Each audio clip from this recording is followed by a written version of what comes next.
recap video တစ်ခုအတွက် script ရေးတာအတန်ထုတ်တာကနေစာတန်းထိုးတဲ့အထိတနေရာထဲမှာအရွယ်တကူလုပ်နိုင်မဲ့ recap kit အကြောင်းရှင်းပြပေးပါမယ်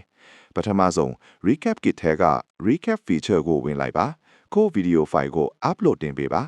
perspective နေရာမှာကိုလိုချင်တဲ့ပုံစံ director မဟုတ် third person ကိုရွေးလိုက်တာနဲ့ video ကိုအလိုအလောက် analyze လုပ်ပြီးမြန်မာလို script ကိုထုတ်ပေးမှာပါ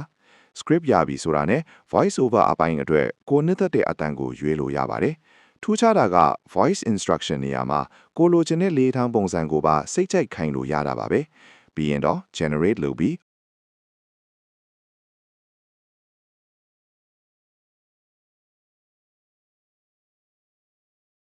audio file ကို download ယူနိုင်ပါပြီ။ဒီရင်ကောင်ကတေနေပြီးသားပါ။ဒါပေမဲ့တခြားကောင်တွေကတော့သူအတန်ဖိုင်ထလာပြီဆိုတာနဲ့စာတန်းထိုးထုတ်ချင်ရင်လဲအောက်က subtitle စာတန်းထိုးဆိုတာကိုနှိပ်ပြီးတန်းထိုးလိုက်ရုံပါပဲ Max Carita ကို48ဝန်းကျင်ထားပြီး generate SRT လုပ်လိုက်တာနဲ့အတာနဲ့ကွက်တိချမဲ့မြန်မာစာတန်းထိုး SRT ဖိုင်ကိုအလွယ်တကူရမှာပါလိုအပ်ရင်တော့ရလာတဲ့ SRT ဖိုင်ကို quick edit လိုမျိုး app တွေမှာထည့်ပြင်လို့ရပါတယ်နောက်ဆုံးအဆင့်အနေနဲ့ VNLO video editor ထဲမှာမူရင်း video ကိုထည့် recap kit ကရတဲ့ audio file နဲ့ SRT file ကို import လုပ်ပြီးပေါင်းထည့်လိုက်ပါ